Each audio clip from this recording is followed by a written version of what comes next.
Hi everyone, welcome to Learning Impact. It is our second lecture in which we will study about levels of analysis of sociology, that is micro level analysis, meso level analysis, macro level, global level, and at the end we will draw a conclusion of all these. So let's start. पहले हम sociology का थोड़ा सा intro पढ़ेंगे. Sociology क्या है? It is a scientific study of society.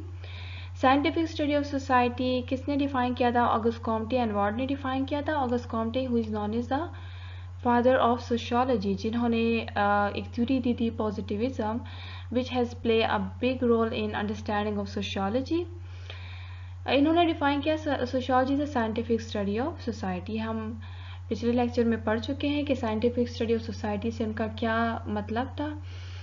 अच्छा, sociology जो है वो सोसाइटी को स्टडी करती है बट 4 लेवल्स में. सोसाइटी में बहुत सी इंट्रैक्शंस लो लेवल पे होती हैं, देन ग्लोबल लेवल पे, मैक्रो लेवल, मीजो लेवल के कुछ इंट्रैक्शंस होती है जो 2 इंडिविजुअल्स के दरमियान होती है, कुछ जो है वो कम्युनिटीज़ ऑर्गेनाइजेशंस के दरमियान होती है, कुछ इंट्रैक्शंस इवन कि इंस्टीट्यूशंस के दरमियान होते हैं, वही दूसरे पे डिपेंडेंट करते हैं, और आखिर में एक ग्लोबल इंस्टीट्यूशन बनता है. तो ये सारी चीज़ें जो है वो हमारी सोसाइटी को किसी ना किसी वे में अफेक्ट करती हैं. इन सब को सोशियोलॉजिस्ट ने डिवाइड किया कि हम इनको 4 लेवल्स में पढ़ेंगे. पहला क्या है? माइक्रो लेवल है, फिर मीजो लेवल है, macro level analysis of society है, and global level analysis of society है. The study of sociology leads us into areas of study that we might otherwise be ignore or misunderstand. Society में कुछ ऐसी interactions होते हैं जो हम routine में देखते हैं, लेकिन हम उसको इग्नोर कर देते हैं क्योंकि हम उसको शायद वो इतने माइनर इंट्रैक्शंस होते हैं कि वो हमारी नज़र में आते हैं, बट हम उस पर ज़्यादा सोचते नहीं हैं. जैसे फॉर एग्जांपल जो ट्रैफिक सिग्नल्स होते हैं, ठीक है, उसमें जब हमारे पास रेड कलर की लाइट होती है, सॉरी, या फिर ग्रीन होती है, तो उसका अपना एक मीनिंग होता है सोसाइटी में. ठीक है, मतलब हम उसके मुताबिक रिस्पॉन्ड करते हैं सोसाइटी में. रेड होता है तो हम रुक जाते हैं, ग्रीन होता है तो हम सड़क पे कार को मूव कर सकते हैं. तो ये क्या होता है कि इतने माइनर सी इंट्रैक्शंस को भी सोशियोलॉजी स्टडी करती है कि इसमें सोसाइटी में इन चीज़ों का जो कि मतलब बिल्कुल मीनिंगलेस थिंग्स होती है, जैसे रेड लाइट है या ग्रीन लाइट, ये बज़ाहिर खुद मीनिंगलेस है, लेकिन it is the people, it is the individual जो कि इसके साथ कोई मीनिंग अटैच कर लेते हैं और फिर उसी को वो खुद फॉलो करते हैं. तो ये कैसे होता है, इसको भी हम सोशियोलॉजी में स्टडी करते हैं एट द माइक्रो लेवल. ठीक है, तो यहाँ से लेके ग्लोबल लेवल तक एनालिसिस सोसाइटी की होती है in sociology in these 4 levels. Okay, so now let's move to the micro level analysis of society. Micro level analysis of society क्या है? माइक्रो मीन्स स्मॉल और नैरो रेंज. इसका meaning ये है कि हम सोशल इंट्रैक्शन को स्टडी करते हैं या हम सोसाइटी को स्टडी करते हैं but at small range, at narrow range. ठीक है, क्या मतलब है? Understanding of society at small scale और within the narrow range is called micro sociology, and those who do study are called micro sociologist. जो micro level पे analysis करते हैं उसको हम माइक्रो सोशियोलॉजिस्ट कहते हैं. And this sociology which deals with the study of the micro level analysis of society, that is the microsociology. इसमें क्या होती है? स्मॉल स्केल सोशियोलॉजिकल एनालिसिस होती है. इसकी एग्जांपल में जैसे small scale interaction between individuals such as conversations. ठीक है, जैसे दो बंदे के दरमियान कोई कन्वर्सेशन हो रही है, ठीक है, तो हम उसको माइक्रो लेवल में स्टडी करेंगे. लेकिन अगर वो कन्वर्सेशन जो है वो एक ग्रुप के दरमियान हो रही है, ठीक है, या फिर एक कम्युनिटी के दरमियान हो रही है, 2 ऑर्गेनाइजेशंस के दरमियान हो रही है, तो फिर वो माइक्रो लेवल एनालिसिस के रेंज में नहीं आएगा. इनका अपना एक बहुत नैरो रेंज है, और वो है कि एक छोटा सा ग्रुप या बिटवीन 2 इंडिविजुअल्स जब कोई कन्वर्सेशन होती है तो उसको हम माइक्रो लेवल में स्टडी करते हैं. It includes everyday human interaction, mostly consist of face-to-face interaction. इसमें ज़्यादातर जिन इंट्रैक्शंस को हम स्टडी करते हैं वो फेस टू फेस होता है या थ्रू सिम्बल्स होता है. ठीक है, थ्रू सिम्बल्स कैसे होता है वो हम आगे पढ़ेंगे इंशाल्लाह. तो ये जो हमारे रूटीन के इंट्रैक्शंस होते हैं वो हम इसमें स्टडी करते हैं, और जो बिटवीन 2 इंडिविजुअल्स होते हैं उसको हम स्टडी करते हैं. ठीक है, Okay, so let's move. Father of microsociology, the term microsociology was first conceived by George Gerge in 1939. He borrowed this term from the microphysics. It is because he is known as the father of microsociology. इन्होंने ये sociologist थे जिन्होंने इस word को पहले discover किया और किस तरह किया माइक्रोफिजिक्स को देख के कि फिजिक्स में भी मैक्रो स्टडी होती है तो सोशियोलॉजी में भी इस तरह स्टडी हो सकती है। और फिर इसी वजह से जो माइक्रो सोशियोलॉजी के फादर है वो है जॉर्ज गर्विच। ठीक है, ये एमसीक्यू के लिए एमसीक्यू में ज़्यादा आ जाता है। देन क्या है बेसिस ऑफ माइक्रो सोशियोलॉजी क्या है? माइक्रो सोशियोलॉजी हमने स्टडी किया कि क्या होता है, स्मॉल इंट्रैक्शन होते हैं with in a narrow range होता है, ज़्यादा जो बड़े बड़े ऑर्गेनाइजेशंस या कम्युनिटीज़ के दरमियान होते हैं तो हम वो इसमें स्टडी नहीं करते। लेकिन जो स्मॉल इंट्रैक्शन जो हम स्टडी करते हैं तो उसका भी अपना मेथड है, उसको हम सब्जेक्टिव उसकी इंटरप्रिटेशन करते हैं। इंटरप्रिटेशन का मतलब यह है कोई कंक्लूजन निकालना, एक चीज़ को देख के आपने कुछ कंक्लूड किया कि इसका मतलब ये है। सब्जेक्टिव इंटरप्रिटेशन मतलब ऑब्जेक्टिव नहीं होता, वो हर बंदे का डिफरेंट होता है। जैसे मेरे नज़दीक एक चीज़ की किसी भी चीज़ जिसको मैं ऑब्ज़र्व करें उसकी मीनिंग एक होगी, आप ऑब्ज़र्व करेंगे तो उसकी मीनिंग दूसरी होगी। इसको हम कहते हैं सब्जेक्टिव इंटरप्रिटेशन है, जिसमें कोई ऑब्जेक्टिविटी ना हो, मतलब वो यूनिवर्सल ना हो, हर बंदे के लिए वो डिफरेंट हो। तो इसमें स्टेटिस्टिकल या इम्पेरिकल ऑब्जर्वेशंस नहीं होती, ठीक है, इसमें होती है subjective interpretation. Subjective interpretation means it is based on the personal feelings and personal beliefs. आपके अपने आप उस चीज़ को देख के आप किस एंगल से सोचते हैं उस लिहाज से उसको आप इंटरप्रेट करते हैं माइक्रो सोशियोलॉजी में। तो हर सोशियोलॉजी जो है वो एक चीज़ को डिफरेंट तरीके से परसीव करता है, इंटरप्रेट करता है। Microsociology acts as a transition phase between social psychology and social anthropology. Social psychology, social anthropology दोनों क्या है? सोशल साइंसेस है। माइक्रोसोशियोलॉजी भी सोशल साइंस है। ये कहते हैं कि एक हमारे पास फील्ड है, मतलब फॉर एग्जांपल आप समझ ले हमारे पास दो एक्सट्रीम है, ठीक है, एक लाइन है, इसके एक एक्सट्रीम पे जो है हमारे पास क्या है? सोशल एंथ्रोपोलॉजी है, ठीक है, और एक एक्सट्रीम पे हमारे पास क्या है? सोशल साइकोलॉजी है, ठीक है, सोशल साइकोलॉजी।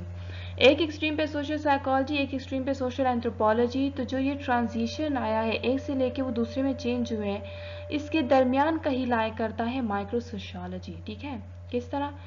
जैसे सोशल साइकोलॉजी है ना, वो किस चीज़ पे के साथ किस चीज़ को डील करता है? Person behaviour is influenced by the presence of others.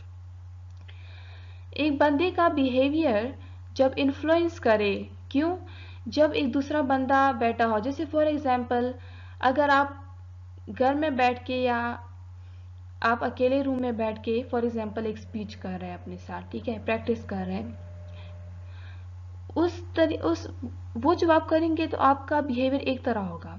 लेकिन कल जब आप जाके स्टेज पे खड़े होके आप प्रेजेंट करेंगे, चूंकि वहाँ पे प्रेजेंस ऑफ अदर्स है, ऑडियंस बैठा है, तो आपका बिहेवियर जो है वो इन्फ्लुएंस करेगा, किसी ना किसी हद तक वो इन्फ्लुएंस करेगा। तो इस चीज़ को हम कहते हैं, इस चीज़ को स्टडी करते हैं सोशल साइकोलॉजी में, कि किसी प्रेजेंस ऑफ अदर्स की वजह से आपका इन्फ्लुएंस बिहेवियर जो है वो इन्फ्लुएंस करे। सोशल एंथ्रोपोलॉजी में क्या स्टडी करते हैं कि एक बंदा बिहेव कर रहा है तो ये ऐसा क्यों कर रहा है, इसके पीछे रीज़न क्या है? It study the why question, ठीक है, why do people do what they do. दो सोसाइटी को एक दूसरे के कंपैरिजन में स्टडी करता है। माइक्रो सोशियोलॉजी दरमियान में लाई करता है, यहाँ पे इंट्रैक्शन नहीं कर रहे थे लेकिन प्रेजेंस ऑफ अदर्स की वजह से उनका बिहेवियर इन्फ्लुएंस हो रहा था। माइक्रो सोशियोलॉजी में क्या होगा? फेस टू फेस इंट्रैक्शन होगा, उसकी वजह से भी वो उनका बिहेवियर इन्फ्लुएंस होगा, ठीक है। तो फेस यहाँ पे क्या होता है? इंट्रैक्शन नहीं है, प्रेजेंस ऑफ अदर्स, एक बंदा बैठा इसकी वजह से आप अफेक्ट हो रहे हैं। यहाँ पे थोड़ा आगे जाके दरमियान में आके क्या होता है? बाकायदा इंट्रैक्शन स्टार्ट हो जाती है, ठीक है, बाकायदा इंट्रैक्शन स्टार्ट हो गई। और इस एक्सट्रीम पे आके जो सोशल साइंटिस्ट हैं उन्होंने ये स्टडी करना शुरू किया कि ये जो बंदा इस तरह बिहेव कर रहा है तो इसके पीछे रीज़न क्या है, वाई का क्वेश्चन स्टडी किया। तो जब सोशल साइकोलॉजी सोशल एंथ्रोपोलॉजी में जा रहे थे तो उस दरमियान क्या था, एक इंट्रैक्शन का होना ज़रूरी था, जो कि हम माइक्रो सोशियोलॉजी में स्टडी करते हैं। ठीक है, so now let's move to next. फिर उसके बाद है subject matter of micro sociology, how individuals interact within the smallest social unit. Subject matter के मतलब माइक्रो सोशियोलॉजी के अंडर जो हम चीज़ें स्टडी करते हैं उनमें कौन कौन से क्वेश्चंस आते हैं, ठीक है, या कौन कौन से टॉपिक्स आते हैं। How individuals interact within the smallest social unit. Smallest social units की एग्जांपल क्या हो सकती है हमारी सोसाइटी में? कपल हो सकते हैं, ठीक है, हस्बैंड वाइफ है, वो स्मॉलेस्ट सोशल यूनिट है, दो लोग हैं ना, वो किस तरह इंटरेक्ट करते हैं वो हम माइक्रो सोशियोलॉजी में स्टडी करते हैं, वो किस तरह बिहेव करते हैं वो हम माइक्रो सोशियोलॉजी में स्टडी करते हैं। इस study individual social status, individual social status study करता है। सोशल स्टेटस क्या होता है? एक इंडिविजुअल की सोसाइटी में क्या आइडेंटिटी है वो उनका सोशल स्टेटस है, ठीक है। जैसे for example I am lecturer, तो ये मेरी सोशल स्टेटस होगा कि मैं क्या हूँ, मैं लेक्चरर हूँ, ये सोशल स्टडी है। आप स्टूडेंट हैं, आपका सोशल स्टेटस है आपका स्टूडेंट है, ठीक है। तो ये हम माइक्रो सोशियोलॉजी में स्टडी करते हैं कि सोशल स्टेटस कैसे सोसाइटी को या उस इंडिविजुअल को अफेक्ट करता है। सोसाइटी में, विद इन द सोसाइटी, उस इंडिविजुअल को थ्रू सोशल स्टेटस वो उसका इंट्रैक्शन इफेक्ट होगा। मैं टीचर हूँ, मैं अलग तरीके से इंटरेक्ट करूँगी, आप स्टूडेंट हैं तो आपका इंट्रैक्शन जो वो डिफरेंट होगा, ठीक है। It also focus on individual social roles. Social roles क्या होते हैं? हर सोशल स्टेटस के साथ जो आपकी आइडेंटिटी होगी उसके साथ एक रोल होगा आपका। जैसे मैंने कहा मैं लेक्चरर हूँ, मेरा सोशल स्टेटस ये है कि मैं लेक्चरर हूँ, तो मेरा सोशल रोल क्या हुआ? लेक्चर देना, ठीक है। आप स्टूडेंट है, आपका सोशल स्टेटस ये है, आपका सोशल रोल फिर क्या होगा? ठीक है, अपने टीचर को सुनना, ठीक है, असाइनमेंट वक्त पे सबमिट करना, जो क्लासरूम में या जो बाकी स्टूडेंट्स का होता है कि उसको अंडरस्टैंड करना, जो लेक्चर गेन करना, अटेंटिवली सुनना, तो ये सब आपकी क्या है? सोशल रोल्स हैं। तो माइक्रो सोशियोलॉजी क्या करती है? इन चीज़ों को स्टडी करती है। इंडिविजुअल का सोशल स्टेटस क्या है, मेरा सोशल स्टेटस, हम ये माइक्रो सोशियोलॉजी में स्टडी होगा कि मेरा सोशल स्टेटस क्या है और उसकी वजह से सोसाइटी में मैं एक तरह बिहेव करती हूँ। मेरा सोशल स्टेटस अगर फॉर एग्जांपल कल चेंज हो गया, मैं दूसरी तरह बिहेव करूँगी, ठीक है। एक बंदे का सोशल रोल क्या होता है वो भी उसके बिहेवियर को इन्फ्लुएंस करता है विद इन द सोसाइटी, ठीक है। और स्मॉलेस्ट सोशल यूनिट को भी स्टडी करते हैं। स्मॉलेस्ट, अगर लार्ज ऑर्गेनाइजेशंस हो गए तो फिर वो माइक्रो सोशियोलॉजी के रेंज में नहीं आएगा, ठीक है। स्मॉलेस्ट सोशल यूनिट कैसे इंटरेक्ट करते हैं? जैसे कपल होते हैं ज़्यादातर, तो उसको भी अगर हमने स्टडी करना है तो माइक्रो सोशियोलॉजी है। Subject matter of micro sociology is limited and narrow range. Let's discuss subject matter of micro sociology in detail, ठीक है। ये जो 3 क्वेश्चन है हम एक एक करके इसको स्टडी करेंगे। पहला क्या है? How individuals interact within the social unit.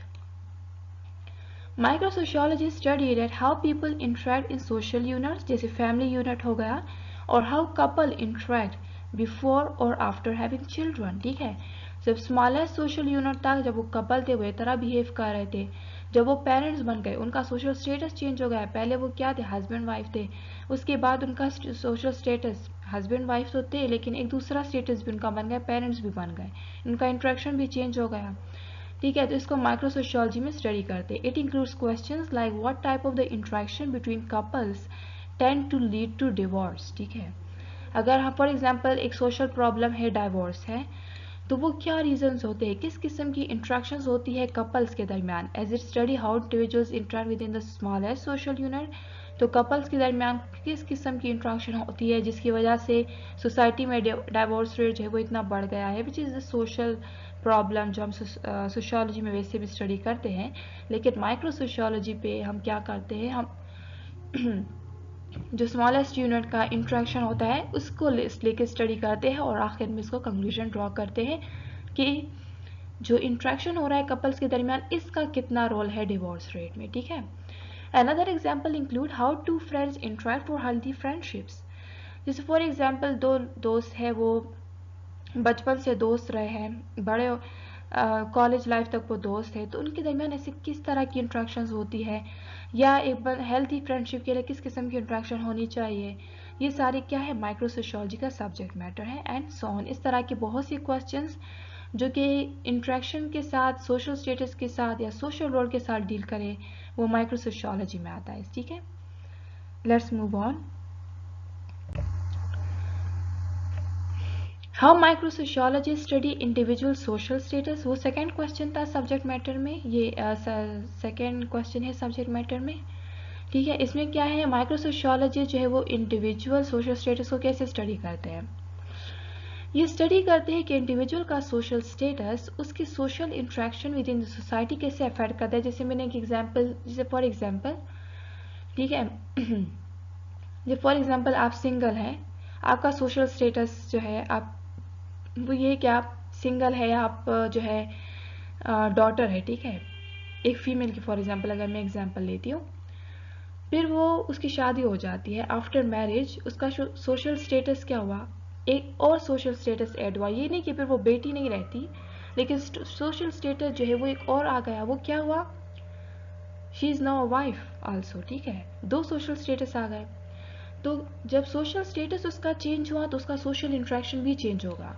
वो जब बेटी थी या वो सिंगल थी, वो जिस तरह इंटरेक्ट करती थी, अब वो हस्बैंड के साथ तो उस तरह इंटरेक्ट नहीं करती। ठीक है, या एक बंदा जो है वो अपने पेरेंट्स के साथ एक तरह इंटरेक्ट करता है, क्योंकि उस वक्त उसका सोशल स्टेटस डॉटर का होता है, या फिर वही लड़की जो फिर अपने भाई से इंटरेक्ट करती है, उसका सोशल स्टेटस इंट्रैक्शन जो है वो दूसरा होता है, क्योंकि उस वक्त उसका सोशल स्टेटस क्या होता है, सिस्टर का होता है।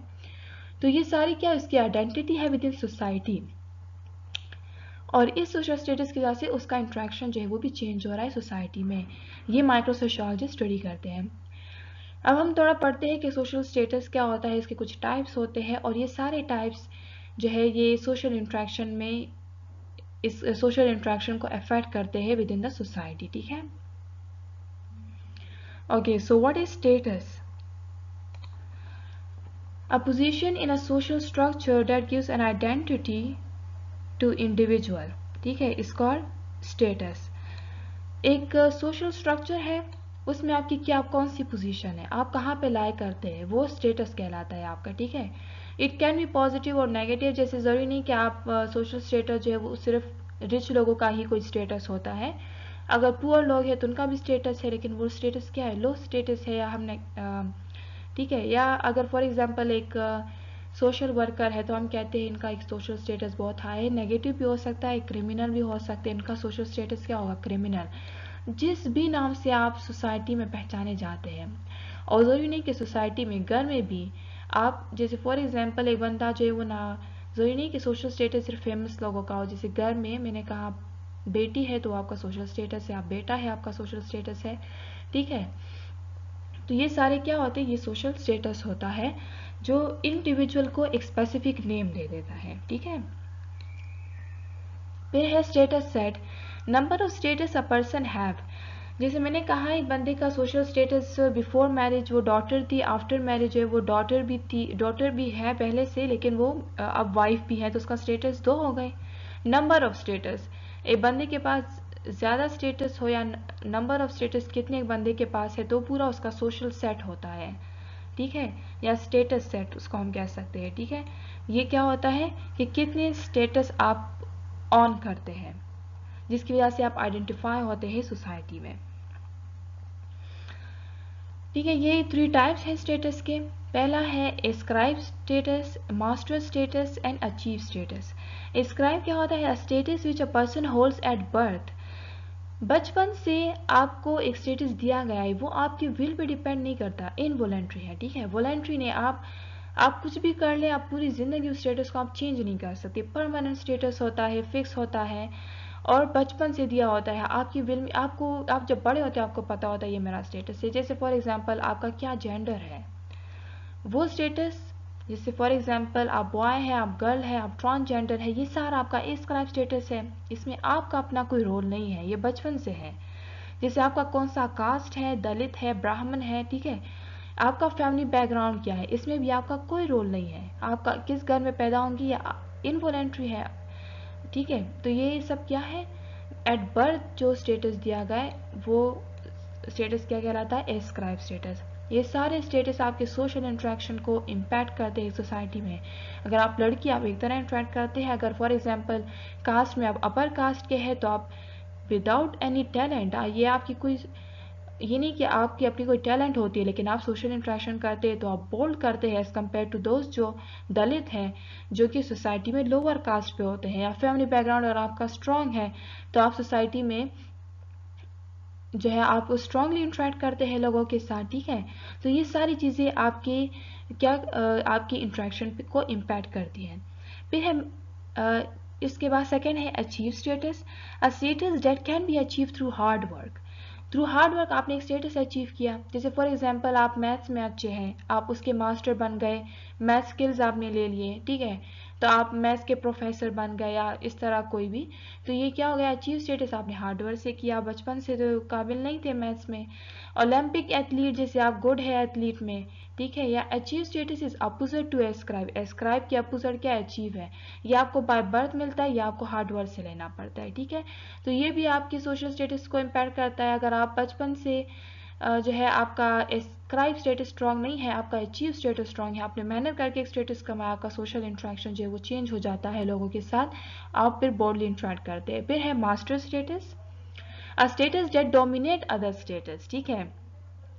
एक स्टेटस जो है वो आपकी दूसरी स्टेटस को डोमिनेट करे। आपके बहुत सारे स्टेटस है, ठीक है, जैसे आप for example at a time जो है मैं एक लड़की भी हूँ, मैं रिच भी हूँ, मैं डॉक्टर भी हूँ, ठीक है, लेकिन मैं लड़की हूँ तो ये क्या है, ये एस्क्राइब स्टेटस है, बचपन से मुझे मिला था। रिच हूँ तो शायद मेरा फैमिली बैकग्राउंड स्ट्रांग हो, ठीक है, ये दोनों से हो सकता है, अचीव से भी हो सकता है। फिर मैं डॉक्टर हूँ, इन तीनों में कौन सी चीज़ है वो मास्टर स्टेटस कहलाएगी, मेरा डॉक्टर, ठीक है। लोग मुझे रिस्पेक्ट अगर देंगे तो मेरे प्रोफेशन की वजह से। तो अगर आपका एक स्टेटस आपकी दूसरे स्टेटस को जो है उस पर डोमिनेट कर रहा है वो मास्टर स्टेटस है। तो ये सारी जो तीन स्टेटस है ये आपके सोशल इंट्रैक्शन को इम्पैक्ट करते हैं। Micro sociology study effect of all this status on one social interaction with in the small social unit, ठीक है। तो ये क्या होता है, माइक्रो सोशियोलॉजिस्ट का काम होता है इंडिविजुअल सोशल स्टेटस को स्टडी करना और फिर उसकी जरिए स्टडी करना कि सोसाइटी में आपका क्या इंट्रैक्शन है, आप कैसे इंट्रैक्ट करते हैं, ठीक है। ये माइक्रो सोशियोलॉजी में आता है।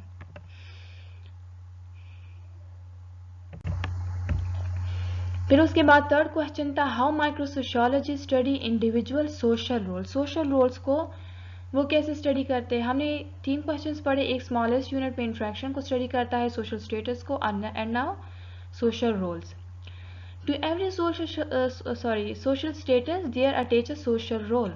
हर सोशल स्टेटस के साथ एक सोशल रोल होता है। जैसे फॉर एग्जांपल अगर मेरा सोशल स्टेटस है कि मैं लेक्चरर हूँ तो मेरा काम क्या होगा, सोशल रोल क्या होगा, लेक्चर देना। The expected behaviour of an individual due to its status. अगर आप डॉक्टर है तो आपसे एक्सपेक्टेड बिहेवियर क्या होगा सोसाइटी का, क्या मरीजों का इलाज करेंगे, ठीक है, बट ना तो ये कि आप गाड़ी ड्राइव करेंगे, इस तरह तो नहीं ना। तो हर स्टेटस के साथ अपना एक सोशल रोल होता है जो आपसे एक्सपेक्टेड होता है कि आप ये करेंगे। तो वो सोशल रोल जो है वो आपकी सोशल इंट्रैक्शन को इम्पैक्ट करता है सोसाइटी में, ठीक है। रोल सेट, जिस तरह स्टेटस सेट था, many roles attach to status. आपका स्टेटस एक है, आप उसके साथ बहुत सारे रोल्स हैं, ठीक है, तो वो क्या होगा, रोल सेट कहलाएगा। फॉर एग्जाम्पल स्टूडेंट है, उसका एक स्टेटस है, स्टूडेंट होना तो एक स्टेटस है, लेकिन रोल्स आपके ज़्यादा है, होमवर्क भी आप करेंगे, आप मैम को सुनेंगे भी, एंड सो ऑन मेनी भी है। जैसे आपने क्लास में रिस्पॉन्ड भी करना है, आपने डिसिप्लिन से क्लास में भी आना है, अपने अटेंडेंस भी पूरी करनी है, अपने असाइनमेंट भी सबमिट करने, ये सारे आपके सोशल रोल्स हैं। हालांकि आपका स्टेटस तो एक है, तो ये सारे क्या कहलाते हैं, रोल सेट, ठीक है, role set. Okay, social role के भी कुछ टाइप्स है, जिस तरह सोशल स्टेटस के थे। Role conflict, role strain, role exit. Role conflict क्या होता है, it arise when an individual perform number of status at one time, ठीक है।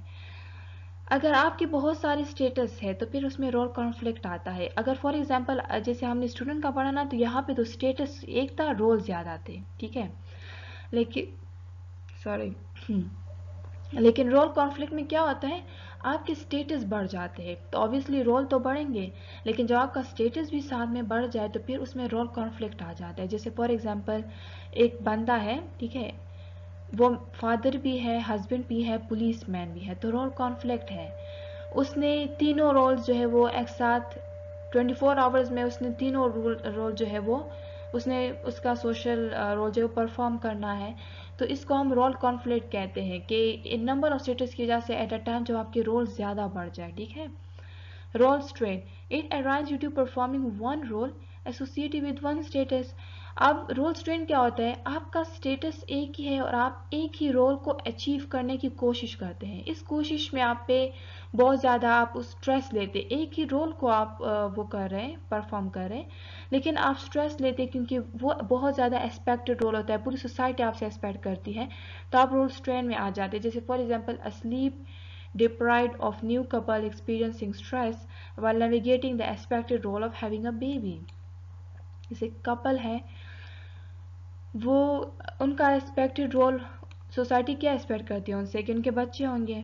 तो अगर फॉर एग्जांपल आप इस रोल को नेविगेट करते हैं तो उस केस में आप पे स्ट्रेन जो आता है, जो आप पे स्ट्रेस आता है, ठीक है, उसको हम कहते हैं रोल स्ट्रेन। रोल आपका एक ही है, स्टेटस भी एक ही है, लेकिन आप एक चीज़ की वजह से आप पे स्ट्रेस हो, ठीक है, आपको कोई डिफ़िकल्टी हो इस रोल को पूरा करने में, लेकिन पूरी सोसाइटी आपसे एक्सपेक्ट कर रही हो, तो फिर वो क्या होता है, रोल स्ट्रेन। फिर है role exit, it refers to quitting one role and get into another role. आप एक रोल को छोड़ के आप दूसरे रोल में चले गए, जैसे पहले आप डॉक्टर थे फिर आप बिजनेसमैन बन गए, तो इससे भी क्या होगा, आपका सोशल इंट्रैक्शन जो है वो इफेक्ट होगा। तो ये तीनों सोशल हम क्यों पढ़ रहे हैं ये सब कुछ, क्योंकि हर अगर हम इस एक एग्जाम्पल है, जैसे फादर हस्बैंड पुलिसमैन, जैसे एक ही मैन है, एज अ फादर उसका सोशल इंट्रैक्शन सोसाइटी में एक तरह है, एज अ हस्बैंड अलग तरह है, पुलिस मैन वो अलग तरह है, घर में तो पुलिस मैन की तरह बिहेव नहीं करता, ठीक है। तो रोल कॉन्फ्लिक्ट में जब बहुत सारे स्टेटस है उसका सोशल इंट्रैक्शन पे इफेक्ट होता है। ये सारी क्या है, माइक्रो सोशियोलॉजी की स्टडी है। रोल स्ट्रेन में भी अगर आप एक रोल को परफॉर्म कर रहे हैं लेकिन आप स्ट्रेस ले रहे हैं तो आपका सोशल इंट्रैक्शन भी उससे चेंज होता है। रोल एग्जिट, आप पहले आपका एक रोल था आपने चेंज कर दिया वो रोल, पहले आप डॉक्टर थे तो आप पेशेंट से आपने वो इंट्रैक्शन सीखनी थी कि आप पेशेंट से कैसे इंट्रैक्ट करेंगे। आप बिजनेसमैन हैं, अब आपको ये इंट्रैक्शन समझनी होगी कि ऑफिस में कैसे इंट्रैक्ट करते हैं। तो ये सारे जो हैं, ये सारे जो सोशल स्टेटस, सोशल रोल, ये सारे आपके सोशल इंट्रैक्शन को अफेक्ट करते हैं। That's why it is the subject matter of the micro sociology. Low level पे इंट्रैक्शन होती है कि due to individual social role, individual social status, तो ये सारे क्या है, माइक्रो सोशियोलॉजी के सब्जेक्ट मैटर है। Okay, now methods of micro sociology. Methods include in micro sociology क्या है, सिंबॉलिक इंटरेक्शनिज्म अप्रोच। सोशियोलॉजी में एक बहुत प्रोमिनेंट अप्रोच या पर्सपेक्टिव हम कह सकते हैं सिंबॉलिक इंटरेक्शनिज्म। ये क्या है, असल में माइक्रो सोशियोलॉजी की स्टडी है। सिंबॉलिक इंटरेक्शनिज्म क्या होता है, जब आप एक्सचेंज ऑफ मीनिंग करें थ्रू सिंबल्स, ये बहुत अहम है, इसके नाम से इंडिकेट हो रहा है सिंबॉलिक इंटरेक्शनिज्म, थ्रू सिंबल्स आप इंटरेक्ट करते हैं, ठीक है।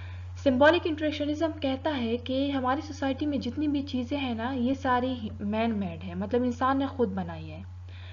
जैसे हमारा कल्चर है तो ये बंदा खुद बनाता है पहले, फिर खुद उसको फॉलो करता है, मतलब पहले जो चीज़ आपने खुद अपने हाथों से बनाया आप खुद ही उसके गुलाम बन जाते हैं।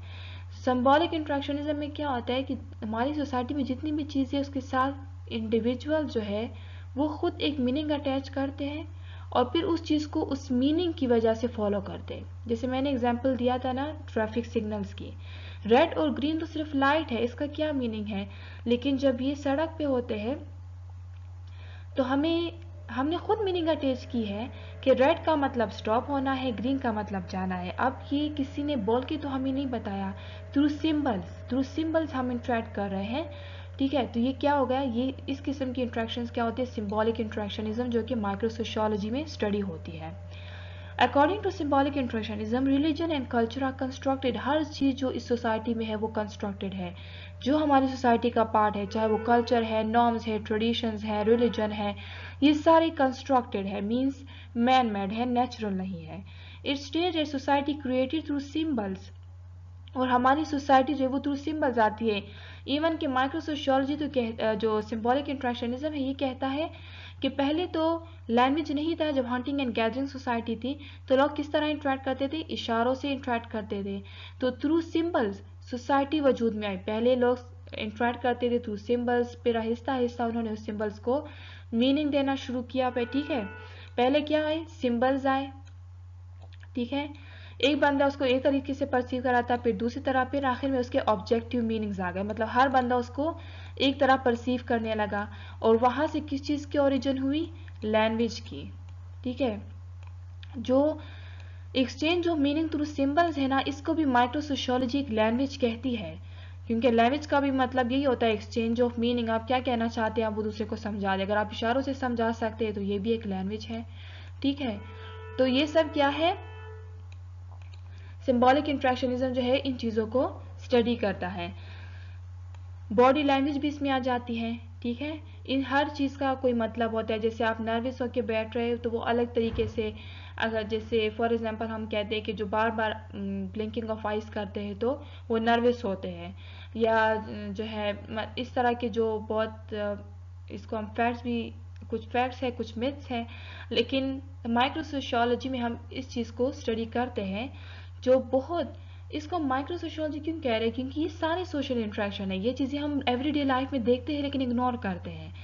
ये माइक्रो सोशियोलॉजी मतलब माइक्रो मीन्स स्मॉल, ये बहुत लो लेवल पे इंट्रैक्शंस हैं, इस वजह से ये सारे क्या आते हैं, माइक्रो सोशियोलॉजी में आते हैं। ठीक है, ओके। फिर उसके बाद क्या है, some examples of micro sociologist. Micro sociologist के कुछ एग्जाम्पल्स पढ़ लेते हैं। कौन कौन से सोशियोलॉजिस्ट आते हैं, जैसे जॉर्ज हर्बर्ट मीड है, he is an American philosopher, और इनके बहुत फेमस थ्योरी क्या है, आई एंड मी थ्योरी इन्होंने दी है, ये सेल्फ थ्योरी कहलाती है, आई एंड मी थ्योरी।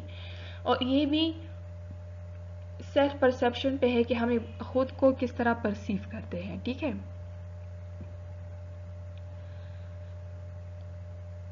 ठीक है, तो जॉर्ज हर्बर्ट मीड की जो आई एंड मी थ्योरी है ये भी एक इम्पैक्ट डालती है सोशल इंट्रैक्शन में, कि है जब हम सोशलाइज होते हैं फिर हम एक तरह बिहेव करते हैं, जब सोशलाइज नहीं होते तो दूसरी तरफ।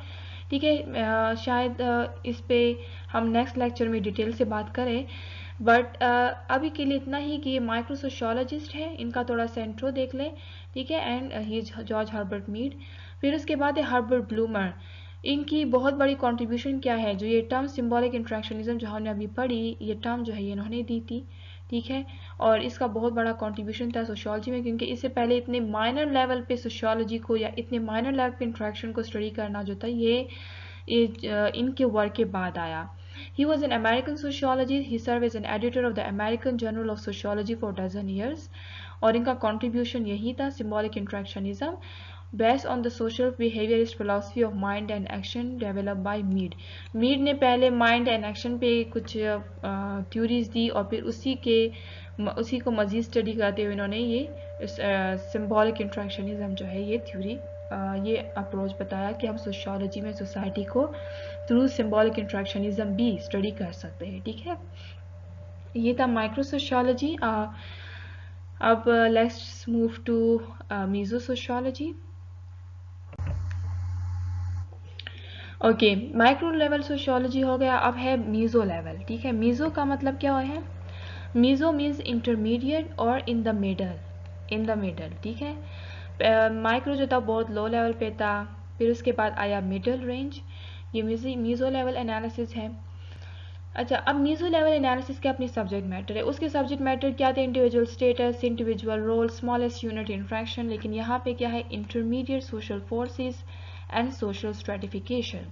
ये चीज़ें हम पढ़ते हैं मीजो सोशियोलॉजी में, जो लोग इसको स्टडी करते हैं वो मीजो सोशियोलॉजिस्ट कहलाते हैं। ठीक है, it is not necessary in meso sociology to have face to face interaction, उसमें ज़रूरी था। माइक्रो सोशियोलॉजी में हम फेस टू फेस इंट्रैक्शन ज़रूर पढ़ते थे, ठीक है, या थ्रू सिंबल्स होता था या फेस टू फेस। इसमें ज़रूरी नहीं कि फेस टू फेस, अगर हो तो ठीक है, अगर एक 4-5 लोगों के दरमियान जो है वो फेस टू फेस इंट्रैक्शन हो रहा है तो वो मीज़ो लेवल एनालिसिस में आ सकता है, ठीक है, लेकिन ज़रूरी नहीं है, ठीक है। ज़रूरी जैसे फॉर एग्जांपल थ्रू ईमेल को इंट्रैक्शन हो रही है, इलेक्ट्रॉनिक ईमेल या मतलब ये जो बाकी कम्युनिकेशन वेज है, ये इंट्रैक्शन भी इंट्रैक्शन ही है, ज़रूरी नहीं कि फेस टू फेस इंट्रैक्शन ही सोशियोलॉजी में स्टडी हो। Micro sociologist focus on individual level while meso-sociologists focus on group level interaction, ठीक है। माइक्रो लेवल और मीजो लेवल की इंट्रैक्शन की स्टडी में क्या डिफरेंस है, ठीक है। इसकी मैं एग्जांपल जैसे फॉर एग्जांपल एक प्रोफेसर है, ठीक है, प्लस एक स्टूडेंट है, ये दोनों जो है ये एजुकेशन इंस्टीट्यूशन के कंपोनेंट्स हैं, तो सेम आइडेंटिटी हुई ना इनकी, क्योंकि दोनों जो है एजुकेशन के ही किसी चीज़ से लिंक करते हैं, सेम आइडेंटिटीज, ठीक है। इसकी इंट्रैक्शन को माइक्रो लेवल पे स्टडी करते हैं।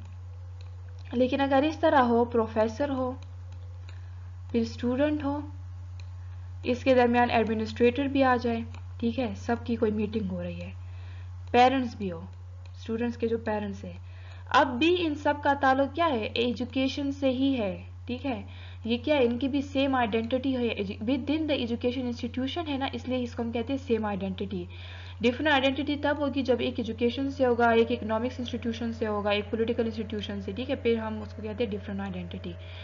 लेकिन ये वाली स्टडी जो है ये मीजो में आती है, ठीक है, मीजो में आती है क्योंकि ये स्मॉलेस्ट इंट्रैक्शन है और इसमें क्या होता है, इसमें हम बहुत सारे जो है इंडिविजुअल्स आ गए, तो 4 हो गए, मतलब यहाँ पे 2 था, मतलब स्मॉलेस्ट था, जब इससे ज़्यादा हुए तो वो क्या हो गए, मीजो में आ गए, ठीक है।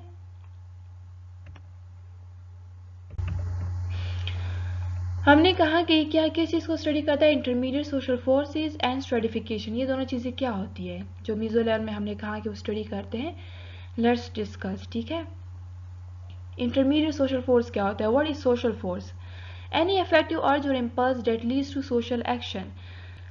हम जितने भी सोशल एक्शन परफॉर्म करते हैं सोसाइटी में, उसके पीछे एक अर्ज होती है, एक इम्पल्स होती है। सोशल एक्शन क्या है, ये इससे पिछले लेक्चर में हम पढ़ चुके हैं, अभी थोड़ा सा पढ़ लेते हैं। सोशल एक्शन क्या है, सोशल एक्शन जो है, जो हम सोसाइटी में कोई ऐसा एक्ट परफॉर्म करें जिसकी वजह से दूसरे बंदे का एक्ट जो है वो इन्फ्लुएंस करे, वो सोशल एक्शन है, ठीक है। जैसे फॉर एग्जांपल मैं सड़क पे जा रही हूँ और मैं हॉर्न्स बजा रही हूँ बार बार गाड़ी का, तो नॉइस पोल्यूशन फैला रहा है, और दूसरे बंदे पे उसकी एफिशिएंसी कम हो रही है क्योंकि नॉइस है, ठीक है। तो ये सोशल एक्शन है इन नेगेटिव सेंस। तो सोशल फोर्स क्या होता है, सोशल एक्शन जो हम परफॉर्म करते हैं इसके पीछे एक पुशिंग फोर्स होता है, वो होता है सोशल फोर्स, ठीक है, जो हमें पुश करता है कि ये परफॉर्म करो। तो सोशल फोर्स की एग्जांपल में ज़रूरी नहीं कि कोई बंदा ही है या कोई मोटिवेशन ही हो, कल्चर भी हो सकता है, नॉर्म्स भी हो सकता है, मीडिया भी हो सकता है। मीडिया एडवर्टाइजमेंट जो होते हैं, हम उनसे इन्फ्लुएंस होते हैं, हम वो चीज़ उनको कॉपी करते हैं, हम सेलिब्रिटीज़ को देखते हैं, वो जिस तरह स्टाइल करते हैं हम उनको कॉपी करते हैं, हम उनसे इन्फ्लुएंस होते हैं। ये भी एक तरह का सोशल फोर्स है कि हम उसको किस तरह जो है वो सोसाइटी में इम्प्लीमेंट करते हैं। नॉर्म्स, कल्चर, हमारी सोसाइटी के जो कल्चर है वो हमें पुश करते हैं कि सोसाइटी, जैसे फॉर एग्जांपल मैरिज इंस्टीट्यूशन है तो मेहंदी और वलीमा रखो क्योंकि हमारे कल्चर का हिस्सा है, पाकिस्तानी कल्चर का। तो ये सारे जो है ये क्या है, सोशल फोर्सेस है जो कि हमें सोशल एक्शन पे मजबूर करते हैं। तो ये सारी हम सोशल फोर्सेस है। इंटरमीडिएट सोशल फोर्स क्या है, ठीक है, उसके लिए हमें सोशल फोर्सेस के टाइप्स पढ़ने पड़ेंगे। सोशल फोर्स के 3 टाइप्स है, superficial social force, root cause force, fundamental social force, solution force. Superficial social force क्या है, it attempts to solve an intermediate cause of problem, its solution is temporary, ठीक है। Intermediate cause of problem, हमारे पास जब भी कोई social problem होता है तो उसकी एक इंटरमीडिएट कॉज होता है, ठीक है, ये इंपॉर्टेंट है, इसको आप गौर से सुने। हमारे सोशल प्रॉब्लम जो होता है हमारी सोसाइटी का, उसका एक इंटरमीडिएट कॉज होता है, एक होता है रूट कॉज, ठीक है, एक होता है इंटरमीडिएट कॉज, एक होता है रूट कॉज। जो इंटरमीडिएट कॉज होता है उसको सॉल्व करने के लिए हमें कौन सी फोर्स चाहिए होती है, सुपरफिशियल फोर्स। जो रूट कॉज जो होता है उसको सॉल्व करने के लिए हमें रूट कॉज फोर्स की ज़रूरत होती है। ये क्या होती है, ये हम आगे पढ़ेंगे एग्जाम्पल में, बट अब थोड़ा सा इंट्रो में देख लें कि it attempts to solve an intermediate cause of problem, and ये सोल्यूशन जो वो टेम्पररी होता है। रूट कॉज फॉर जो सोशल प्रॉब्लम है उसकी एक रूट कॉज होती है। A factor that cause a non conformance and should be permanently eliminated. ठीक है, एक चीज़ को हम जड़ से उखाड़ देते ही तब जाके वो सोशल प्रॉब्लम जो है वो सॉल्व हो जाएगी, तो वो उसकी रूट कॉज होती है। और जो फोर्स चाहिए होता है वो होता है रूट कॉज फोर्स। ठीक है, fundamental solution force, it attempts to solve the root cause force of a problem, its solution is permanent।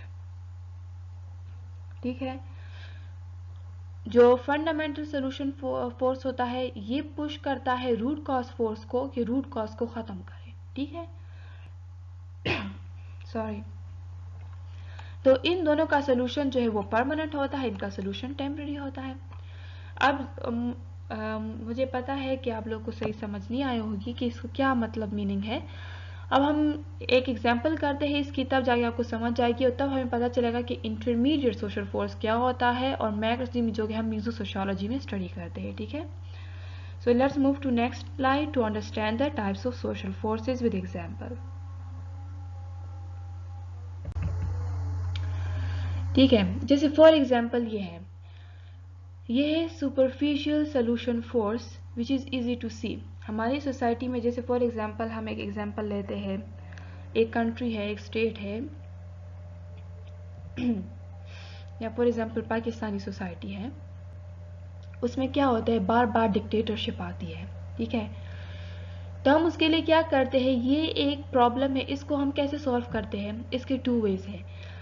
एक तो हमारे पास होता है सुपरफिशियल सोल्यूशन फोर्स जो कि इजी टू सी है, एक होता है फंडामेंटल सोल्यूशन फोर्स, ये एक क्लियर है। हम जब एक चीज़ को स्टडी करते हैं ना ऊपर से, तो हमें ये वाली इंटरमीडिएट कॉजेज दिखाई देते हैं, हमें रूट कॉजेज दिखाई नहीं देते। रूट कॉज को समझने के लिए हमें डेप्थ में आना पड़ेगा।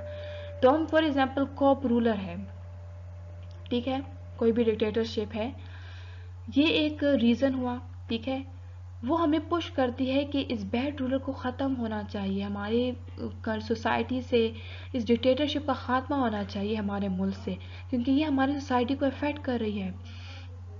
ठीक है, और इंटरमीडिएट कॉज क्या है, हम क्यों चाहते हैं कि ये ख़त्म हो, क्योंकि मोस्टली इसके क्या होते हैं बैड रूलर्स होते हैं, मोस्टली जो डिक्टेटर्स आते हैं वो सारे बैड रूलर्स होते हैं। तो यहाँ पे हम क्या करते हैं, हम उसको फॉर एग्जांपल हम सोल्यूशन देते हैं कि चूंकि हमें तो जब हम ऊपर से एक चीज़ को देखते हैं तो हम कहते हैं ये बैड रूलर्स हैं, इनको तो ख़त्म हो जाना चाहिए, इनको असैसिनेट कर देना चाहिए। ठीक है, इस किस्म की बातें होती हैं। तो उसको जब ख़त्म करते हैं, फॉर एग्जांपल हमने ख़त्म भी कर दिया, एक बंदे को जो है रिवॉल्यूशन भी आ गई, उसको असैसिनेट भी कर दिया, तो भी हमारे पास ओल्ड सिम्टम्स ही आएंगे। थोड़ी देर के लिए हालात सही हो जाएंगे, फिर दोबारा से ये साइकिल रिसाइकल हो जाएगा। और ये क्यों होगा, क्योंकि हमने उस चीज़ को सुपरफिशियल सोल्यूशन फोर्स से ख़त्म करना चाहा, जिसका तो सोल्यूशन ही टेम्पररी है। हमें तो परमानेंट सोल्यूशन की तरफ जाना पड़ेगा, क्योंकि ये इजी टू सी है, हम ये चीज़ ऊपर से देख रहे हैं, लेकिन नीचे इसका डेप्थ क्या है, इसका रूट कॉज क्या है, ये क्यों हो रहा है, बार बार हमारी ही सोसाइटी में ऐसा क्यों हो रहा है। ठीक है, जैसे फॉर एग्जांपल अब क्या, फॉर एग्जांपल हम उस लेवल से नीचे आ गए जहाँ हार्ड टू सी आ गया। अब हम इस चीज़ को जो है तो थ्रू डेप्थ स्टडी ही देख सकते हैं, ऐसे नहीं। फंडामेंटल सोल्यूशन फोर्सेस से हार्ड टू सी, हमें यहाँ पे कॉप रूलर था, हम इस चीज़ के लिए सोचते हैं कि ठीक है हम इसको बार बार ख़त्म करते, दोबारा आ जाते, टाइम तो आ जाता है, एक गुड ब्रेक आ जाता है, लेकिन फिर रिसाइकल हो जाता है। अब इस चीज़ को हमने परमानेंटली ख़त्म करना है, तो हमें रूट कॉज पे आना पड़ेगा। तो हम उसके लिए सोचते हैं, एक अल्टरनेटिव सोचते हैं कि हम बार बार तो कहते हैं, चूंकि हमारी सोसाइटी में इसका अल्टरनेटिव नहीं है, इसलिए बार बार कूप अटैम्प्ट्स होते हैं। ठीक है, तो इसका अल्टरनेटिव क्या होगा, हम इस चीज़ पे जब सोचना शुरू करेंगे, जैसे फॉर एग्जांपल इसका अल्टरनेटिव क्या है हमारी सोसाइटी का, मॉडर्न डेमोक्रेसी है। तो जो मॉडर्न डेमोक्रेसी है, ये रीज़न जो है हमें पुश करेगी कॉन्सेप्ट ऑफ पीपल वोट्स। ठीक है, कि अब मॉडर्न डेमोक्रेसी से कॉन्सेप्ट आएगा कि लोग वोट देंगे। ठीक है, और जब पीपल वोट से हमारे पास क्या आएगा, no easy way to replace the bad rulers, ये एक फोर्स थी जिसकी वजह से हम कह रहे हैं कि हमें न्यू सिस्टम की तरफ जाना चाहिए। ठीक है, क्योंकि हम क्यों डेप्थ में आए, हम क्यों रूट कॉज की तरफ आए, क्योंकि मोस्टली हमारे पास ओल्ड सिम्टम्स ही आ रहे थे। सॉरी। तो हम यहाँ पे आते हैं कि no easy way to replace bad rule, और हमारे पास ये इजी वे नहीं है कि हम उसको बस जो है डायरेक्ट गोली मारे तो सब कुछ खत्म हो जाएगा। हमें इसके डेप्थ में जाना होगा, मॉडर्न डेमोक्रेसी को लानी होगी थ्रू पीपल वोट्स, और थ्रू पीपल वोट जो है हमें बैड रूलर्स को रिप्लेस करना होगा। तब जाके हमारे पास न्यू सिस्टम्स आएंगे जो कि लॉन्ग टर्म में होंगे, फॉर एवर होंगे। ठीक है, तो ये चीज़ें एक बंदे को जब वो डेप्थ में इस चीज़ के बारे में नहीं सोचता तो उससे ये इस तरह की पूरा स्केच उसके जहन में नहीं बनता कि फंडामेंटल सोल्यूशन फोर्स होना चाहिए। फंडामेंटल सोल्यूशन फोर्स क्या है, हम क्यों इस फोर्स की तरफ आए, क्योंकि ये परमानेंटली प्रॉब्लम को रिजॉल्व करता है, जो हमने इससे पिछले स्लाइड में पढ़ा कि फंडामेंटल सोल्यूशन फोर्स हमें चाहिए होता है रूट कॉज को ख़त्म करने के लिए, और इसका सोल्यूशन जो है वो परमानेंट होता है, and it is hard to see. तो ये जो नीचे वाला था सारा, जो ब्लू लाइन से नीचे, ये हमारे पास तब आया जब हमने इस चीज़ पे डेप्थ में सोचा। ठीक है, तो जब हम इस चीज़ को अब रिलेट करें सोशल प्रॉब्लम से, तो हमारे सोसाइटी के जितने भी प्रॉब्लम्स हैं उनका इंटरमीडिएट सोशल फैक्टर क्या है। इंटरमीडिएट सोशल फैक्टर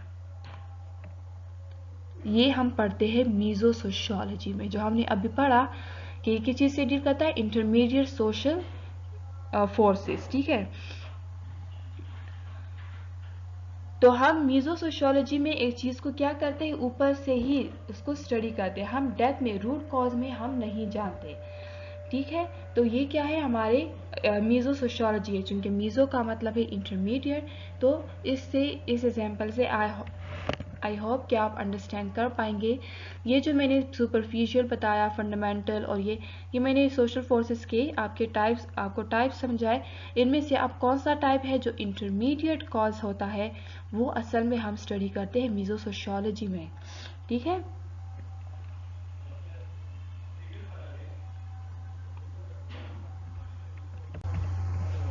फिर उसके बाद जो सेकंड था वो है सोशल स्ट्रेटिफिकेशन। ठीक है, सोशल स्ट्रेटिफिकेशन क्या है, it refers to categorization of people into groups based on the socio-economic facts।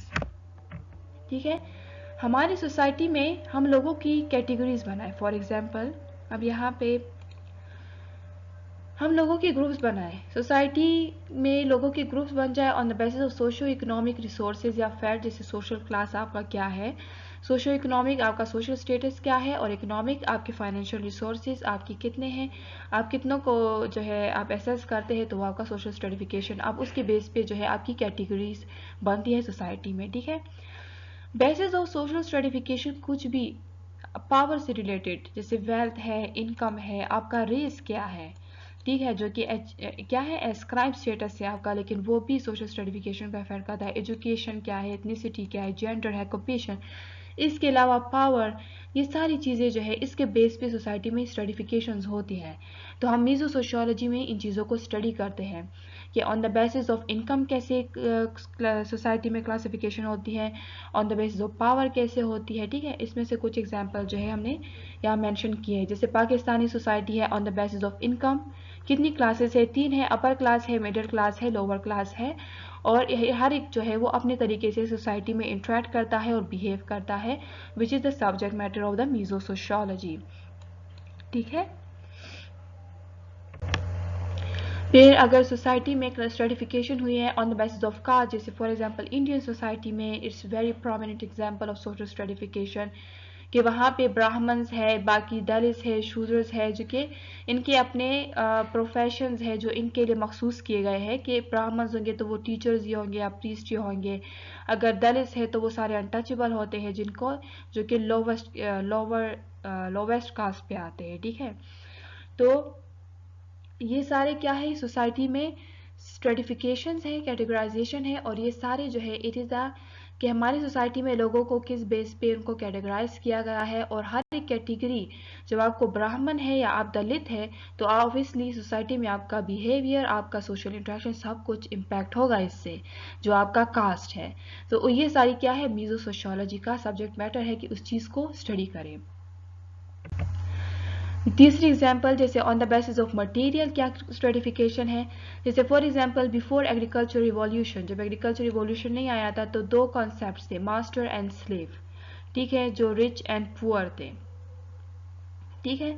फिर जब एग्रीकल्चर आया तो लोगों के पास क्या आया, प्रॉपर्टी आई, लैंडलॉर्ड्स आए एंड फार्मर्स आए, कॉन्सेप्ट वही था, नेम चेंज हुआ, सर्व एंड लेबर दोनों का नेम चेंज हुआ, डिवीजन वही थी, ठीक है।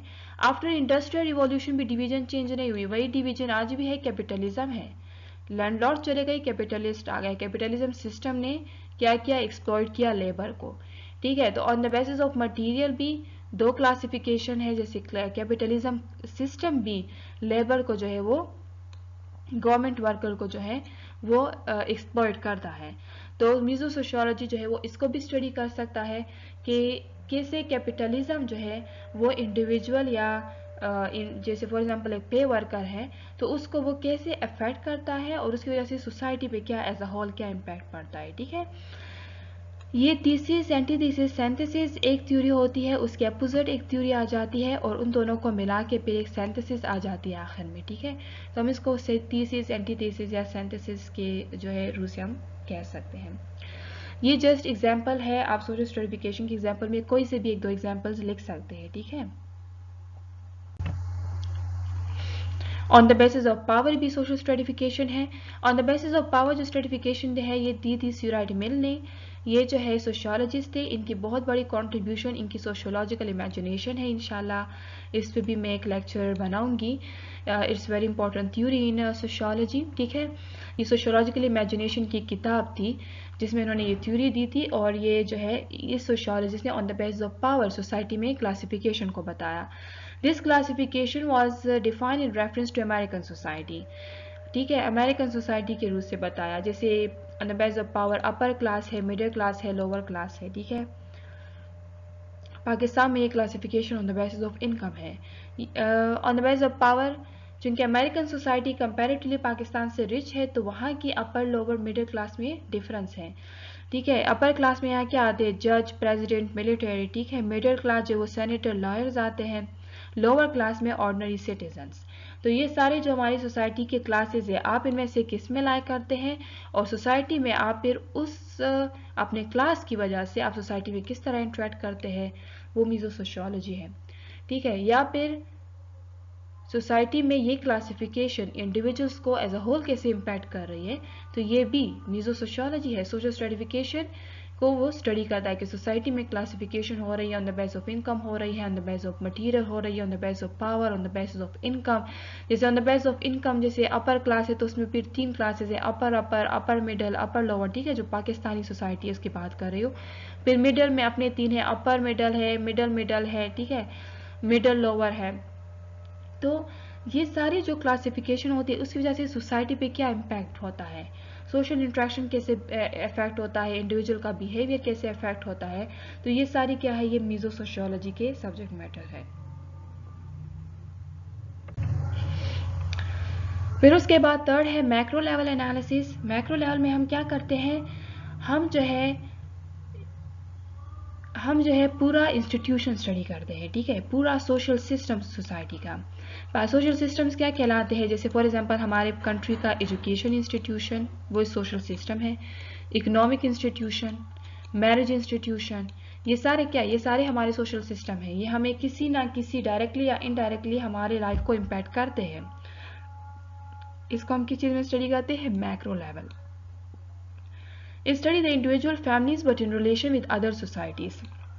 मीजो सोशियोलॉजी में हम क्या करते थे, इंडिविजुअल और फैमिलीज को within one society study करते हैं। अगर फॉर एग्जांपल मैं पाकिस्तान सोसाइटी की बात कर रही हूँ, उसमें अपर मिडिल क्लास को अमेरिकन सोसाइटी के साथ रिलेट नहीं करेंगे क्योंकि अमेरिकन की जो अपर मिडिल है वो चेंज है हमसे, लेकिन मैक्रो लेवल में इंडिविजुअल फैमिलीज को स्टडी करते हैं लेकिन दूसरी सोसाइटी के साथ उसको कंपेयर करते हैं। जैसे मैं कहूँ कि पाकिस्तान में एक इंडिविजुअल या अमेरिका में एक इंडिविजुअल, इन दोनों के life, social interaction, socio economic facts, इन चीज़ों में कितना डिफरेंस है, किस तरह उसने अफेक्ट किया है, उनकी सोशलाइजेशन ने किस तरह उनको अफेक्ट किया है कि उसकी वजह से उनका सोशल इंट्रैक्शन में इतना चेंज आया है, बिहेवियर में इतना चेंज आया है। तो ये सारा क्या है, मैक्रो लेवल एनालिसिस है कि हम दो सोसाइटीज को आपस में कंपेयर करेंगे, लेकिन दो सोसाइटीज की इंडिविजुअल्स को, ठीक है, पूरी सोसाइटी को नहीं। एक इंडिविजुअल को लेते हैं, उनको कंपेयर करते हैं, उसके रूप से सोसाइटी के बारे में कंक्लूजन बनाते हैं, ठीक है। It study larger organizations, communities, society that individual live in, ठीक है। एक इंडिविजुअल कौन सोसाइटी में रह रहा है तो हम उस सोसाइटी को एज अ होल हम स्टडी करते हैं। फादर ऑफ मैक्रो सोशियोलॉजी कौन है? इमाल दरखाइम है। He was a French sociologist, ठीक है। इनको फाउंडर ऑफ सोशियोलॉजी भी कहा जाता है क्योंकि इनसे पहले जो सोशियोलॉजी थी it was not an academic discipline, he was the first one who established sociology as an academic discipline. Before him it was a part of the economics and history, ठीक है। फिर मेथड्स ऑफ मैक्रो सोशियोलॉजी, इसमें 2 methods आते हैं, structure functional approach and conflict perspective. ये दोनों perspective की जो स्टडी है वो मैक्रो सोशियोलॉजी में आती है। Structure functionalist approach most important है, इस पर हम डिटेल में एक लेक्चर इंशाल्लाह मैं ज़रूर बनाऊंगी, लेकिन स्ट्रक्चर फंक्शनलिस्ट अप्रोच को अब हम मैक्रो सोशियोलॉजी के लिए हम इसको थोड़ा सा अंडरस्टैंड करते हैं कि क्या है। It views study as a complex structure of different parts which work together for stability and order in society. ये कहती है कि हमारी सोसाइटी जो है वो एक कॉम्प्लेक्स सिस्टम है, उसके मुख्तलिफ पार्ट्स होते हैं और ये सारे पार्ट जो है एक दूसरे के साथ कोऑपरेशन करते हैं एक दूसरे की स्टेबिलिटी के लिए, ठीक है। सोशियोलॉजिस्ट क्वेश्चन करते हैं how does family as an institution contribute to the overall structure of society. जैसे मैंने कहा मैक्रो सोशियोलॉजी में हम पूरा इंस्टीट्यूशन स्टडी करते हैं, तो ये स्टडी करता है कि फैमिली इंस्टीट्यूशन जो है वो हमारी सोसाइटी में ओवरऑल इफेक्ट क्या डालता है, ठीक है। अब इसकी एग्जांपल दूंगी तो इंशाल्लाह आपको समझ आ जाएगी।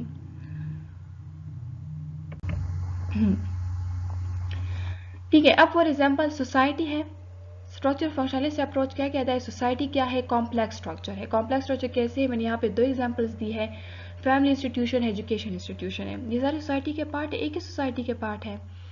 हमारी सोसाइटी के और भी इंस्टीट्यूशंस इकोनॉमिक है, पॉलिटिकल है, लेकिन यहाँ मैंने जस्ट 2 एग्जांपल, इसी वजह से इसको कॉम्प्लेक्स स्ट्रक्चर कहा जाता है क्योंकि बहुत सारे इंस्टीट्यूशंस मिलकर सोसाइटी एक सोसाइटी बनाते हैं, ठीक है। तो कहते हैं सोसाइटी कॉम्प्लेक्स स्ट्रक्चर है, जैसे फॉर एग्जांपल इसका मैं 2 इंस्टीट्यूशंस मैंने ले लिए, फैमिली इंस्टीट्यूशन ले लिया, एजुकेशन इंस्टीट्यूशन ले लिया। अब फैमिली एंड एजुकेशन इंस्टीट्यूशन क्या हो गए, ये दोनों क्या है, इसके स्ट्रक्चर्स है, कॉम्प्लेक्स स्ट्रक्चर है। कॉम्प्लेक्स स्ट्रक्चर में ये 2 सब स्ट्रक्चर्स है। फिर इन स्ट्रक्चर के अपने पार्ट्स हैं, अपने पार्ट्स क्या है, फैमिली इंस्टीट्यूशन का पार्ट क्या है, पेरेंट्स एंड किड्स है, इनके बगैर फैमिली इंस्टीट्यूशन नहीं होगी। एजुकेशन इंस्टीट्यूशन के पार्ट्स क्या है, टीचर एंड स्टूडेंट्स, ये इनके पार्ट है। फिर पार्ट्स ऑफ स्ट्रक्चर, इनका फंक्शन क्या है, इनका अपना फंक्शन है, रिप्रोडक्शन है, rearing children means take care of children, ठीक है। इनका फंक्शन क्या है, लर्निंग स्किल या सीकिंग जॉब, कोई डिग्री आ जाए तो आप फिर जॉब कर सकते हैं, स्किलफुल बन सकते हैं। ये सारा आ गया सोसाइटी में। लेकिन ये स्ट्रक्चर फंक्शनलिस्ट अप्रोच कहती है कि ये सारे जो है स्ट्रक्चर्स मिलके एक सोसाइटी बना लेते हैं, लेकिन ये सारे जो स्ट्रक्चर्स होते हैं ये दूसरे के साथ कोऑपरेशन भी करते हैं ताकि इनकी फंक्शनैलिटी इफेक्टिव हो। कैसे इफेक्ट करते हैं, जैसे फॉर एग्जांपल यहाँ पे लिखा हुआ है both family education institution are dependent on one another for effective performance. कैसे, फैमिली इंस्टीट्यूशन प्रोवाइड मोटिवेशन, एक किड है उसको फैमिली इंस्टीट्यूशन मोटिवेशन देती है कि बेटा स्कूल जाओ, बड़े होके कुछ बनोगे, और टीचर उसको स्किलफुल बनाते हैं। फिर ठीक है, वे वापस यहाँ पे आते हैं और फैमिली इंस्टीट्यूशन को स्ट्रेंथन बनाते हैं, फैमिली बैकग्राउंड को स्ट्रेंथन बनाते हैं। तो इस तरह ये एक दूसरे को क्या करते हैं, अफेक्ट करते हैं। Family institution provide motivation while education provide skills to an institution. तो इस तरह क्या होता है, ये दोनों एक दूसरे के साथ कोऑपरेशन करते हैं, एक दूसरे पे डिपेंडेंट होते हैं और एक दूसरे के साथ कोऑपरेशन करते हैं। अगर फॉर एग्जांपल फैमिली इंस्टीट्यूशन जो वो किड्स को मोटिवेट ही ना करे, वो स्कूल ही ना जाए, एजुकेशन इंस्टीट्यूशन तो बंद हो जाएगा। या एजुकेशन इंस्टीट्यूशन बच्चों को स्किल्स ना दे तो लोग ठीक है, तो वो वाला एजुकेशन इंस्टीट्यूशन क्या होगा, फेल हो जाएगा। वो वाला इंस्टीट्यूशन जो है वो वर्क नहीं करेगा सोसाइटी में।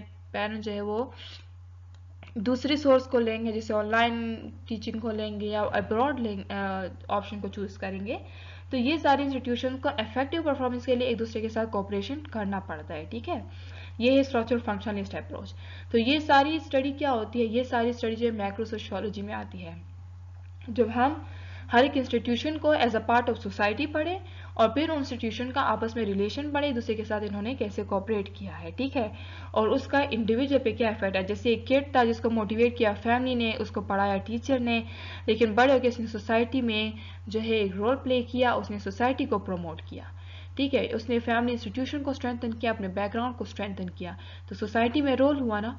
तो इस चीज़ के हम पढ़ते हैं इन सारे इंस्टीट्यूशन को, उसके स्ट्रक्चर फंक्शन को और एक दूसरे के साथ कोऑपरेशन को और उसका सोसाइटी पे ओवरऑल इफेक्ट क्या पड़ रहा है, ये सारी क्या होगी, मैक्रो सोशियोलॉजी। ठीक है। फिर उसके बाद जो दूसरा पर्सपेक्टिव था मैक्रो सोशियोलॉजी में था वो कॉन्फ्लिक्ट पर्सपेक्टिव था।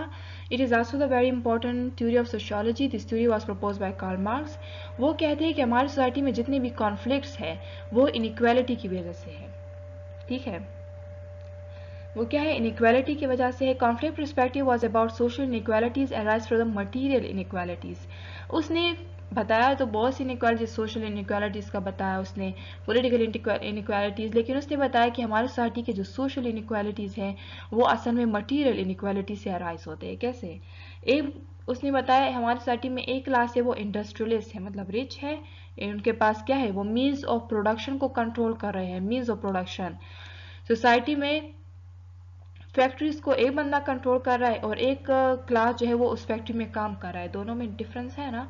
तो एक इंडस्ट्रियल क्लास हुई, एक लेबर क्लास हुई। दिस इज हैव क्लास, इनके पास है, ठीक है, हैव नॉट क्लास। ठीक है, ये इसने नाम दिए। उसने कहा एक फ्रेंच वर्ड में इसने कहा बॉर्गिस क्लास है और ये प्रोलेटेरियन क्लास, शायद, sorry for may be my pronunciation is wrong, but ये जो है ये दो क्लासेस उसने बताया, दोनों फ्रेंच वर्ड्स थे। उसने बताया कि इनकी वजह से सोसाइटी में जब इतनी इनइक्वालिटी होगी, एक इंडस्ट्रियलिस्ट हो, कि पूरी इंडस्ट्री हो, दूसरा उसमें लेबर हो, तो इसी वजह से क्या होता है, सोसाइटी में मुसलसल कॉन्फ्लिक्ट होता है, ऑन गोइंग कॉन्फ्लिक्ट होता है, स्टेटिक नहीं होता, चलता रहता है, ये कॉन्फ्लिक्ट खत्म ही नहीं होता जब तक इक्वालिटी ना हो, सोशलिज्म ना आ जाए, इक्वल डिस्ट्रीब्यूशन ना हो। ठीक है, ये कैपिटलिज्म को बहुत सख्ती से क्रिटिसाइज करता है। तो उसने बताया कि those who control the means of production known as this upper class and those labour who produce goods they are lower class. तो इनकी वजह से क्या है, सोसाइटी में हर वक्त कॉन्फ्लिक्ट चलता रहता है। इसको हम स्टडी करते हैं मैक्रो सोशियोलॉजी में। हैव और हैव नॉट की वजह से सोसाइटी में कॉन्फ्लिक्ट आता है, सोशल इनइक्वालिटी आती है, इसको स्टडी करते हैं मैक्रो सोशियोलॉजी में। नाउ ग्लोबल लेवल एनालिसिस क्या है? Analysis of society eight global level is called global sociology, और जो कि स्टडी करता है वो ग्लोबल सोशियोलॉजिस्ट होता है। Study the entire social world as a single system. ये एक नेशन की इंस्टीट्यूशन को नहीं आता। जैसे इससे पहले हमने पढ़ा ना, तो पाकिस्तान की सोसाइटी हमने इसमें एजुकेशन इंस्टीट्यूशन, फैमिली इंस्टीट्यूशन इस तरह नहीं करता। अब ये क्या करेगा, world education institution, world economic institution. पहले तो हम एक कंट्री का लेते थे, एक सोसाइटी का लेते थे, अब ये क्या करेगा, कहेगा कि पूरा यूनिवर्स जो है ना वो एक सोसाइटी को मैं इसको भी एक सोसाइटी मान लूँ, और उस सोसाइटी का जो यूनिवर्सल सोसाइटी है या इंटायर सोशल वर्ल्ड एक सिंगल सिस्टम है, उसकी अपनी क्या इंस्टीट्यूशन है, तो वो क्या है, ग्लोबल सोशल सिस्टम ये स्टडी करेगा। जैसे वर्ल्ड इकोनॉमी है, ठीक है, उसको स्टडी करेगा ग्लोबल एनालिसिस, लेवल एनालिसिस में, कि वो कैसे हमारी सोसाइटी के बाकी सोसाइटीज को अफेक्ट कर रहा है। Example is study of comparison of two countries tradition, not only individual. Macro sociology में हम क्या करते थे, इंडिविजुअल को हम within the society study करते थे, या हम जैसे मैंने एग्जांपल दिया इससे पिछले कि हम कहें कि पाकिस्तान का इंडिविजुअल अमेरिका का इंडिविजुअल दोनों मिडिल क्लास से हैं, लेकिन अमेरिका का मिडिल क्लास चेंज है, पाकिस्तान का चेंज है, तो वो किस तरह जिन्हें गुजारे कंपैरेटिवली, वो मैक्रो सोशियोलॉजी में स्टडी होता था। लेकिन यहाँ पे अब इस तरह नहीं करते। अभी क्या करते हैं कि दो कंट्रीज के ट्रेडिशंस को, पाकिस्तान का एज अ होल ट्रेडिशन क्या है और जो अमेरिका का ले ले या बाकी कंट्रीज का ले ले उनका ट्रेडिशन क्या है, तो ये दो कंट्रीज का एज अ होल ट्रेडिशन लेते हैं। हम तो इंडिविजुअल ले लेते मैक्रो सोशियोलॉजी में, इसमें फिर क्या करते हैं, उसको ट्रेडिशन के, दोनों कंट्रीज के ट्रेडिशन को लेते हैं, उसको स्टडी करते हैं। ठीक है, ग्लोबल लेवल एनालिसिस में एग्जांपल है effect of automobile global industry on every society of world. जैसे ग्लोबल इंडस्ट्री है ऑटोमोबाइल की, तो ये एक ही इंडस्ट्री है लेकिन वो हर सोसाइटी को इम्पैक्ट करे, क्योंकि हर सोसाइटी में इसका यूज है।